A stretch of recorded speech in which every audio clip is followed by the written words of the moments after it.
குண்டூசிலிருந்து விமானங்கள் வரை தயாரிக்கிற பெரிய பெரிய தொழிற்சாலைகள் அடங்கின தொகுதி ஒசூர்.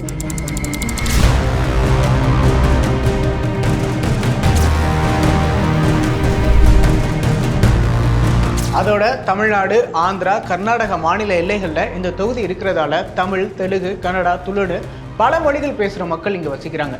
காங்கிரசினுடைய கையே இங்கே ஓங்கியிருந்த நிலையில் 2019 இடைத்தேர்தலுக்கு பிறகு திமுகவினுடைய செல்வாக்கு இங்கே அதிகரிச்சிருக்கு.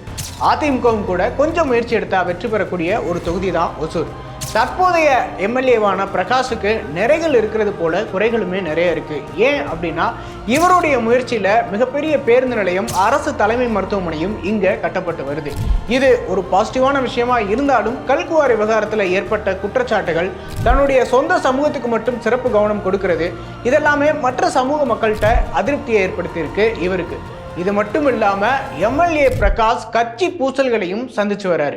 இவருக்கும் தற்போதைய ஒசூர் மேயரான சத்யாவுக்கும் இவருக்கும் இடையில இந்த தேர்தலில் போட்டி போட போறது யாரு அப்படின்னு ஒரு கடுமையான போட்டி நடந்துட்டு இருக்கு. ஏன்னா 2019 இடைத்தேர்தலில் போட்டியிட்டு எம்எல்ஏ ஆனவர் சத்யா.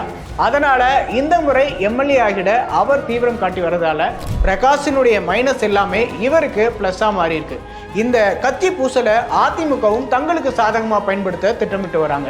அதனால திமுக சார்பில் இவங்க இருவரில் ஒருவருக்கு வாய்ப்பு கிடைக்கும். அதிமுகவில் ஏற்கனவே ஒரு முறை போட்டிக்கிட்டு ஜெயிச்ச பாலகிருஷ்ண ரெட்டிக்கு வாய்ப்பு கிடைக்கும் அப்படின்னு சொல்லப்படுது. தாவேக சார்பில் வேந்தர் கர்சன் என்கிற வடிவேல் போட்டியிடலாம் அப்படின்னு தெரிய வருது. ஒசூர் டு கிருஷ்ணகிரி வழியா ஜோலார்பேட்டைக்கு ரயில் பாதை அமைக்கணும், பெங்களூருக்கு போகிற ரயில்களை அதிகப்படுத்தணும், ஊருக்குள்ள தரமான சாலைகள் அமைக்கணும், தென்பெண்ணை ஆற்றில் வர நுரைகளை அகற்றணும். இதெல்லாம் இந்த தொகுதி மக்களுடைய ஒரு முக்கியமான கோரிக்கையா இருக்கு.